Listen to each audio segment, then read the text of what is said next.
Thank you for that warm greeting. It's always a blessing and a little bit unnerving to have your son at the podium.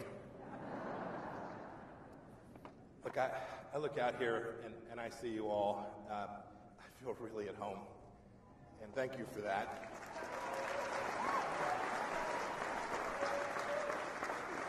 Last year I came here as America's 70th Secretary of State, President Trump's Secretary of State.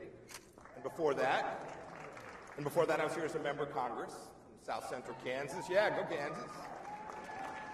But this is different. This time's different. In the last few months, we've been called clowns and deplorables and ignorant rednecks. We've been called the evil resistance. The New York Times thinks I'm the worst Secretary of State of all time. Yeah. Yeah, since I last saw you, the Chinese have sanctioned me. The Iranians don't think so much of me either. But I'm proud of our fight, and I'm proud of our accomplishments, and that we have truly upended the status quo.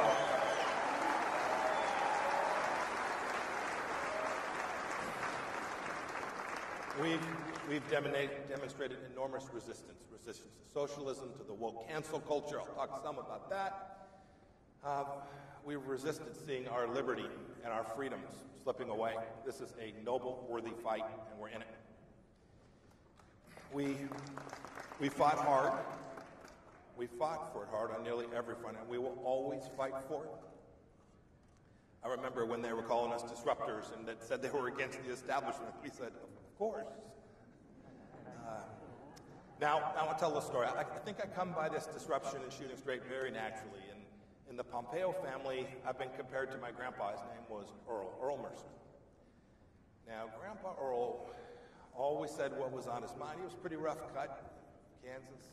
He worked hard. He never won a Mr. Congeniality contest, even in Mitchell County. But when the going was tough, you wanted Grandpa Earl around. In the 1930s, Grandpa Earl was the sheriff of Mitchell County, Kansas.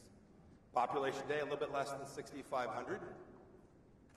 My mother, Dorothy, was one of Earl's and Grace's 10 kids. I had an Uncle Richard. He was the last of the lot. And he was going to run for re-election as sheriff. And Richard decided that, there was good money. There was really good money in homemade gin.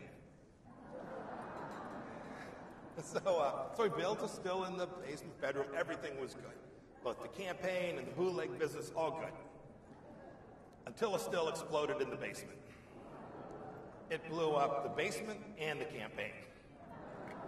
Grandpa Earl was a one-term sheriff in Mitchell County.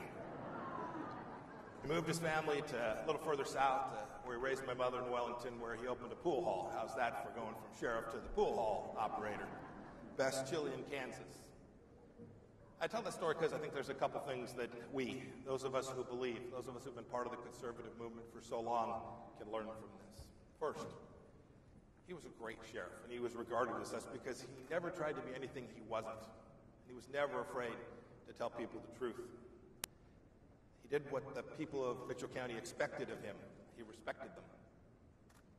Second, the lesson from the gin problem is that plans change, things happen. We don't always see it going exactly the way we want, but we should never give up. We should always be true to ourselves, and we will succeed at all of it if we do. Grandpa Earl knew, too, that facts mattered. So today I'm going to arm you with some facts, some accomplishments from these past 4 years, how we protected every one of you and our great Bill of Rights at every turn. And what's good news today for me is when you're a diplomat, when you're the 70th Secretary of State, you have to stay in your lane. I don't have that. I'm not a diplomat. I'm going to let it rip. So look. Where did we begin? We began with you. We began with workers all across America who we put back to work. We put back to work women. We put back to African Americans, Asians, Hispanics, everyone. Everyone was back working. We did that. President Trump did that. Our team understood that this mattered. We focused on the economy that put Americans back to work.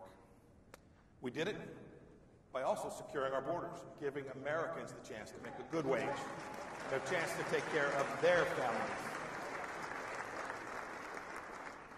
And we also, I'm from Kansas, don't forget, we built American energy jobs too. We rolled back regulations on job creation, and we wanted everyone to take risks and grow their business and create opportunity for people all across America. I heard this time and time again. I remember I ran for Congress in 2010 when President Obama was in office. Employers and workers had both lost confidence. We restored that confidence. They knew we had their back. We knew we'd support them, not burden them. We wanted them to be successful.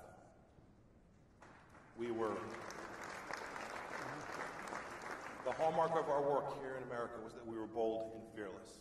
And what I hear today, I hear Democrats pretend they care about jobs in America.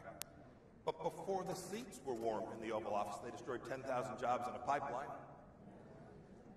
You know, and I see, too, my predecessor's predecessor, green geek John Kerry.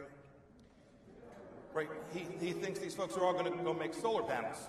I tell you what, you ask the good people of Midland, Texas, Oklahoma, Kansas, South Dakota, or Pennsylvania, you think petroleum engineers and rig hands are going to go out and make solar panels? No, and you can bet this too, those cheap Chinese solar panels will start flooding into America like you have not seen. And this won't be good for the United States of America. Now, don't get me wrong, sometimes we get accused of saying we don't care about the environment, we create jobs that destroy the environment. That's just not true. We simply didn't do it, didn't protect the environment on the backs of American workers. There were more job openings than people looking for work for much of these past 4 years. It was an amazing accomplishment.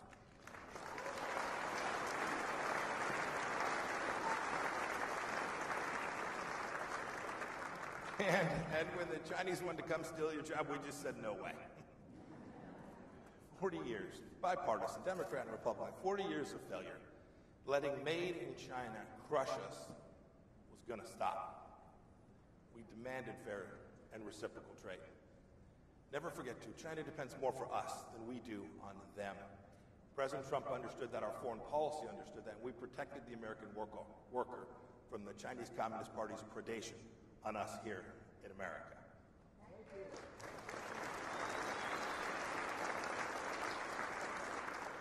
Now, my job often took me overseas.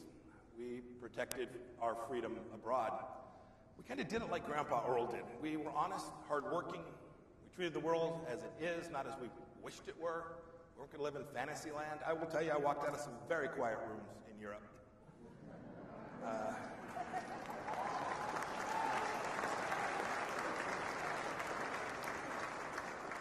We had a restrained foreign policy, but when the time came, when the situation so required, we led. We came hard. We came heavy. I sent messages repeatedly to bad guys around the world that if you touch an American, you'll pay dearly. Now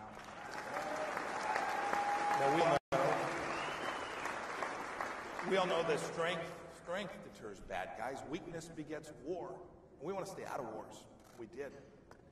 I was with the president so many trips, and he would tell his counterparts across the world, he would say, look, I'm going to put America first as the president of the United States, and I expect you will put your country and your people first. And we'll work together and accomplish this for both of our countries, and we did that. You know, America first is right for America. It's right for each of us. America first secures our freedom. And the entire world benefits when America is fearless and bold and strong.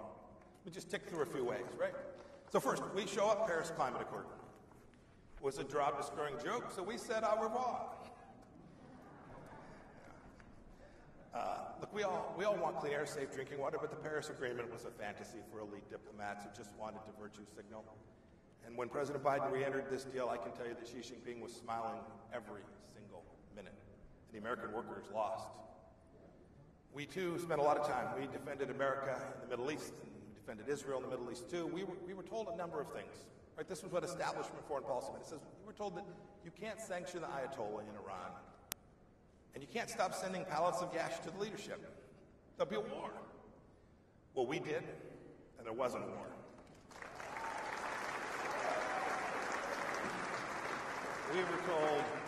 We were told you can't move the United States Embassy in Israel to Jerusalem. There'll be a war. Well, we did, and there was not a war.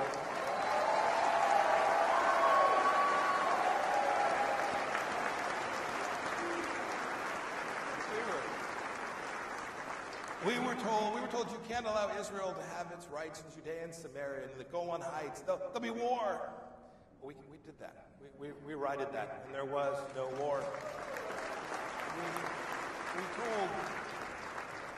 We were told, and this was believed for a long time, that you can't secure peace in the region, in the Middle East, between Arab nations and Israel without buying off Palestinian kleptocrats. You'll create World War III.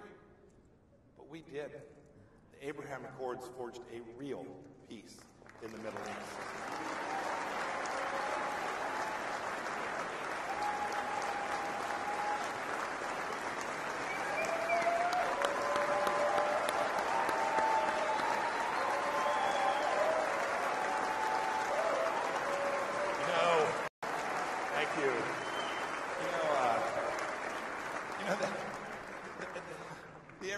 Rewrote decades of failed shuttle negotiations because we were willing to go against the elites of the foreign policy established both left and right to secure American freedom and to champion your values. It's unfortunate. It looks like the new Team Biden, appears to be headed back into appeasing Iran. This will be a disaster for the United States of America and a disaster for the region as well. I remember, too, President Trump sent me to Pyongyang when I was a CIA director to meet with Chairman Kim to prepare for the historic summit that was ultimately held in Singapore. You all remember this. We threatened fire and fury. We threatened fire and fury not to go to war, but to deter it, and deter it we did. You know, since those two summits, one in Singapore, one in Hanoi, the North Koreans haven't tested a long-range ballistic missile, and they haven't tested their nuclear weapons. Exactly 0 tests have been conducted. That's real foreign policy.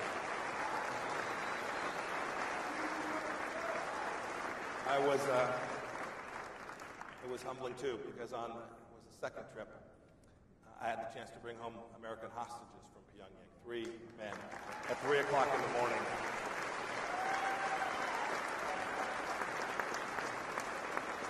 And America first always means never forgetting about our warriors. There was no greater honor, too, than the fact that we brought back other Americans like Pastor Brunson, who stayed in Turkey, detained wrongfully for just far too long. And we brought back so many remains of our fallen in Korea as well. This was amazing and right, and America first.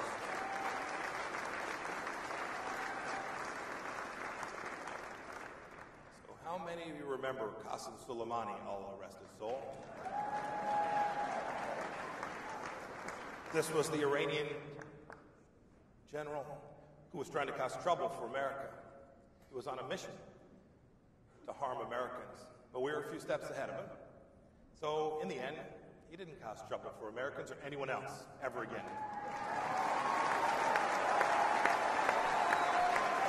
Do you know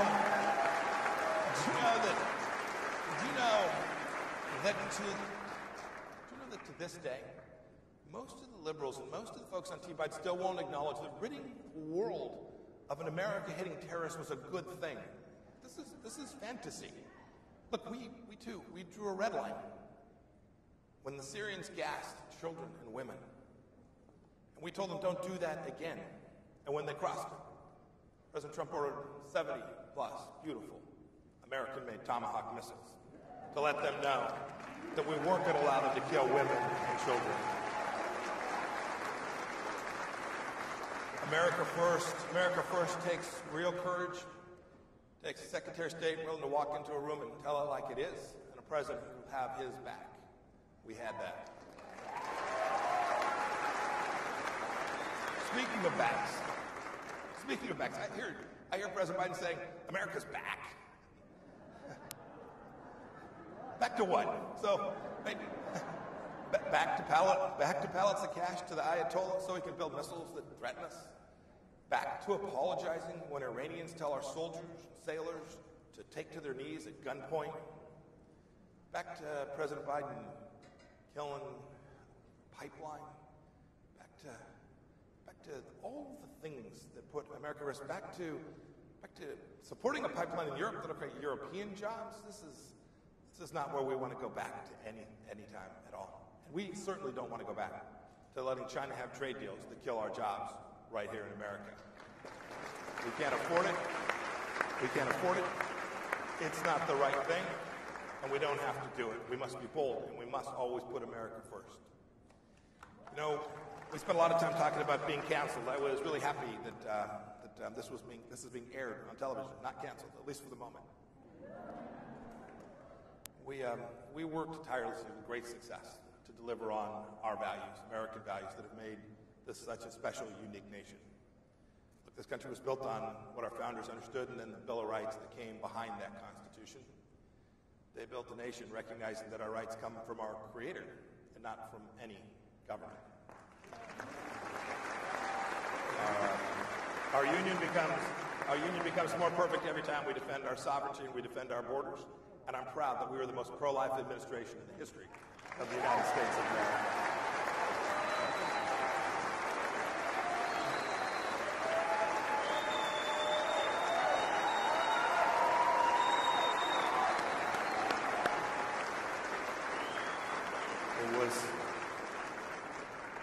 It was my job to deny that any taxpayer dollars from any hardworking American ever went to perform abortion any place in the world, and we promoted adoption everywhere and always. And don't forget, too, President Trump appointed an awful lot of judges that understand the words life and liberty and words that have real meaning. I worked with the Mexican government, my counterpart, Foreign Minister of Mexico and its president, to secure our borders. We worked hard, too, to make sure that drugs and other things didn't traffic across that border. That meant, too, protecting your right to own firearms. Our Second Amendment matters. It builds communities, it builds strong families, and it makes sure each of us has the right to defend ourselves precisely as our founders intended. I'm always stunned. I was like, liberals pretend to care about the poor and then they side with the union bosses against the workers. They pretend to stand for children while kids in Democrat-led inner cities aren't in front of computers like they think they are. They're struggling to figure out how to stay safe from drug lords and how to get a meal. That's not good leadership. It's not America First leadership. It's not taking care of those people you're charged with protecting. And we need to get every one of our children back in school. And we need to get them back in now.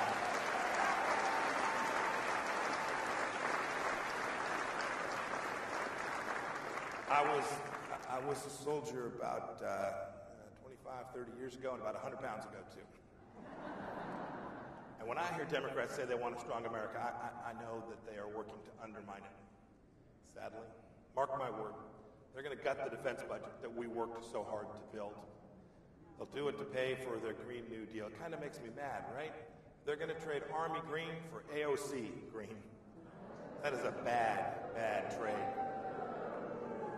And as I said before, our young men and women, we don't want to put them in harm's way. We don't want them to go to war, but when we're weak at home, when we don't stand up for our military, the risk of war increases when deterrence fades. We cannot let that happen.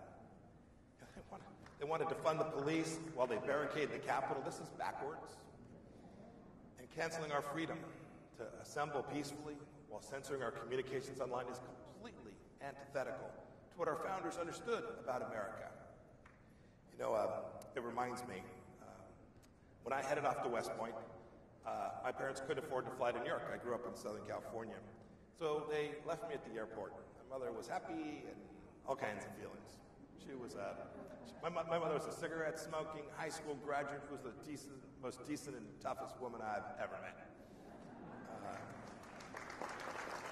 She said, Mike, she pulled me aside. I think she didn't want my dad to hear this. She said, Michael, I know you're a grinder.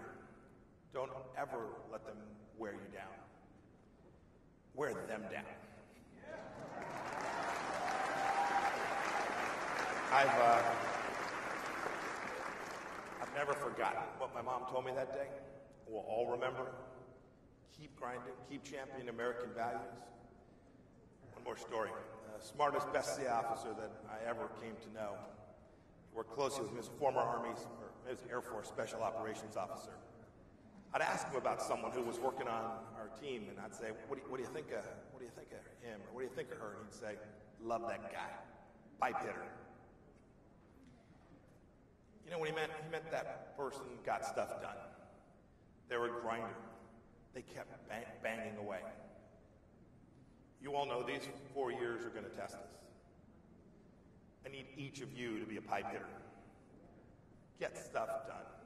Keep grinding. Be a pipe hitter. Be a pipe hitter. Be a pipe hitter at church. Right? Be a pipe hitter at church. Be a pipe hitter at your PTA meeting. Don't let them bring crazy into your classrooms. Be a pipe hitter at your VFW. Lead the team to continue to support our military warriors. Be a pipe hitter. Be a pipe hitter when they tell you they're closing the mine or the factory because of some green vision. Keep it open. President Reagan, a real pipe hitter. President Reagan got stuff done, and he once said, if we lose freedom here, there is no place to escape. This is the last stand on earth. I saw that. I saw that as your Secretary of State as I traveled all around the world. And I'm confident that he was right. I am confident that the American star will shine across the heavens so long as we keep a proper understanding of our God-given rights at the center of who we are, and we keep up our quest to secure our freedom for our own people and for all of mankind. I'll be with you in the fight. God bless you, and may God bless the United States of America.